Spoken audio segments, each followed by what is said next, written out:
Yo, what's up? It's Master Chappie, and I hope you got your pen and pad ready, got your thinking brain on, because we're teaching you how to create an offensive scheme in Madden, and it should hold true for any year of Madden going forward in the future. Now, first thing we got to do is pick a playbook. Now, this sounds super simple, but it's a little bit more complicated than you would first think.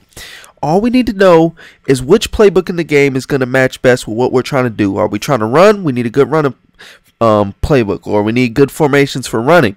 So, you want to pick your playbook not off the name, but off of what it does effectively, which formations it has in it, and what's going to fit what we're trying to do best. So if you want to pass, you're going to need a good passing one, likewise for running, and compressed sets and spread sets. All those various things will matter and take into account, but that will be for you to decide. And once you've decided that, what we need to do is pick all of our formations of interest.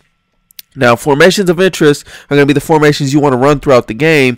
Now, you want to pick 2 to 5 of these. You don't want to do too many more of that, because then you're going to have too many plays to pick from. You're going to have too much going on. So, pick 2 to 5 formations that you want to run, and make sure you write those down. Now, as you can see here, I've got a Word document with everything organized. We got our playbook at the top, and then we got our formations on the left side, which I'm going to highlight here. That's the first step you want to do. Now, after this, we're going to note all of the quick audibles, as you can see here. And what we do with the quick audibles is we go through all of our formations of interest, not every formation in the playbook, but every formation that we want to run and that we wrote down.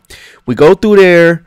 We figure out what's the quick pass, what's the quick run, what's the deep pass, what's the play action. Figure those out and write those down. This is going to be crucial later on, because this is going to help us decide which plays are going to be quick audibles, or not quick audibles, those are already decided, but which plays are going to be our user audibles, which ones are going to be we're going to be able to get to easily, and this will help us create a more massive scheme. Instead of having quick audibles as your user audibles, you can just have a user audible out of that formation and then use the quick audible to get to that play. This gives us many more plays that we can have access to. At max, we can have access to 26 plays on any given play call, and that gives us a lot of variety, and you can have less than that as well. But as you can see here, just organize it so you can understand it. Doesn't matter how you do it. This is how I like to set mine up. You can copy it, no problem.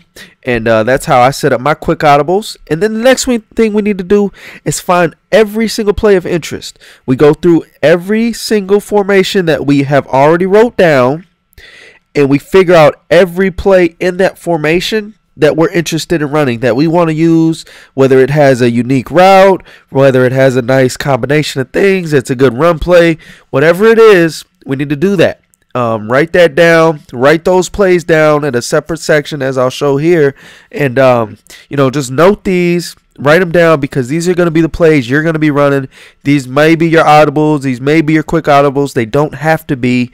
And just write them down so you have them in your head. You know what you're going to do. And then this will help us go into our next step, which is, picking our audibles and things like that. But before we get ahead of ourselves, make sure these plays are effective, though. You don't want to just pick random plays. You want to pick plays that you're actually going to use, that you actually think will be successful. And this is how we're going to build our scheme. As you can see here, I just abbreviate our formations, and then I write down every single play that we've picked from each of our 3 formations, which in this case is Singleback, Snugs, Flip, Strong, Close, and Gun Tight for our Stop Part 2 scheme. And as you can see here, these are all of our plays of interest. They're going to vary depending on which formation you're in and things like that. But, yeah, I mean, the more the merrier. But make sure you keep it concise as well. You don't want too many plays, because it's going to do too much. You're going to have to, really crack down on which ones you really want to run. So only pick the plays that you're really interested in running. Now, the next thing we want to do is note all of our plays of interest that are also quick audibles. Because as you can see here, wide receiver corners, that's a quick audible in the Snugs flip. Likewise with stick and halfback dive. PA Saints cross is a quick audible in the gun tight, as well as the halfback draw. Now, what this tells us is that we don't have to necessarily make those plays our user audibles, because we can already get to those plays as long as we have a user audible that's in that formation. Now, this comes up to our next step, which is deciding our base play. This is maybe the most important step out of any scheme. It's picking your base play.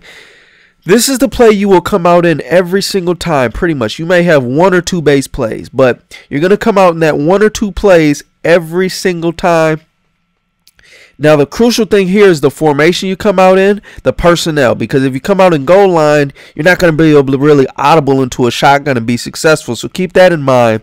Now, just make sure you know the play that you come out in is effective and you're able to do a lot of things out of it, whether it be audible to a run or audible to a pass or whatever you need to do. So make sure your personnel is how you need it, and you'll be good to go there. Now, once we've picked our base play, we need to pick our audibles. And our base play is going to be out of our plays of interest as well as our audibles. So we've already got those picked out, so we just got to pick from the list. Now, when you're scheming, you need to figure out what you want to do, and so you may pick a play that has effective outside attacking, and then another play you may want to pick has inside attacking. One thing you do want to do is make sure you pick one play out of each formation. That way you can use the quick audibles out of those formations, and you'll be good to go there, and you know everything will be set up. You can get to all your plays, and this is how you set up the base of our scheme, and we'll show you how we pick our plays of interest in the next video and why we select certain formations to be effective. But until the next time, work on these steps.